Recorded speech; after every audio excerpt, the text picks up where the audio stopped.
Good morning guys! So ayan, today is Friday ba? Basta. So karon sayo ta nga nakaligo, sayo nga nakamata, sayo nakaligo kay natay lakaw karong adlaw. So karon magkape na ta, ug mag-breakfast ta sa atong noodles nga gawa kahapon na egg noodles na ginisa natin sa carrot, cabbage, saka sa manok. Tapos, may natira akong tatlong ganito. So, yung dalawa nilagay ko sa freezer para hindi siya masisiwa. Tapos, ito yung isa. Tatlo to. So, isa yung isa hindi ko nilagay sa freezer. Tapos, nilagay ko lang sa microwave. And then, ito na siya yung breakfast natin. So, and then, ito pa rin yung natin kagabi kahapon guys. Yung ginawa nating cracker. Tingnan natin kung gaano pa rin ka-crispy. So, ito yun siya guys. Yung cracker na ginawa natin kahapon. Try natin. So, i-try natin siya kung gaano pa rin siya ka-crispy. Mas lalong nag-crispy pa siya guys. Nga nabahaw. Diba? Pwede siya pang negosyo. Na. Okay. Mukhaon sa tas atong noodles. Kay natay lakaw karon guys. Mag-going na punta og naga.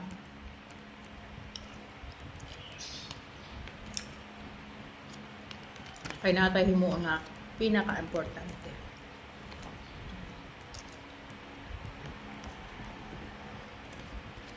Importante pa to sa aking buhay. Charot.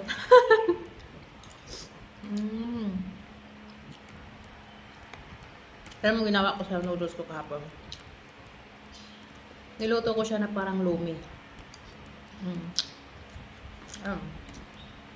May kunting sabaw. Tapos nilagyan ng maraming sili para maanghang-anghang.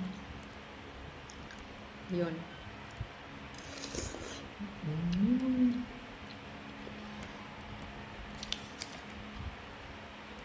Gumawa ako para ma-save sa bigas.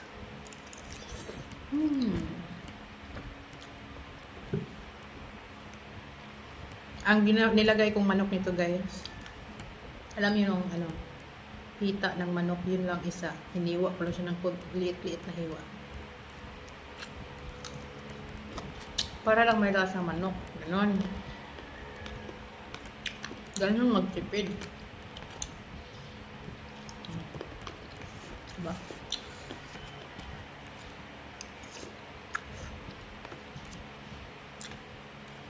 Pampalasa lang naman yung manok.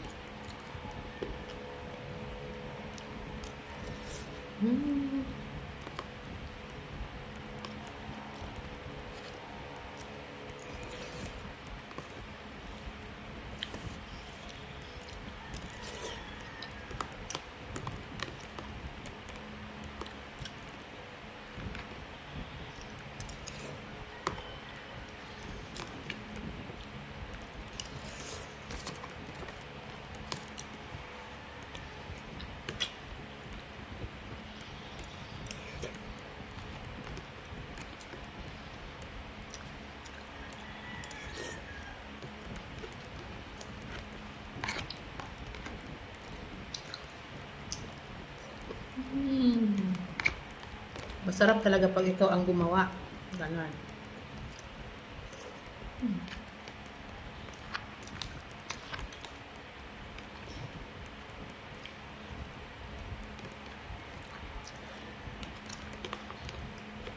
Masarap ang sabaw kasi maanghang.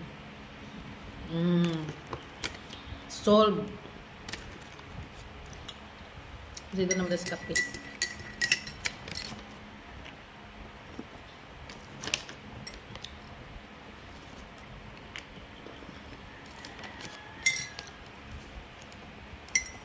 So, yun na muna guys, kasi nagmamadali ako. Kailangan kong makarating ng naga ng mas maaga para hindi rin ako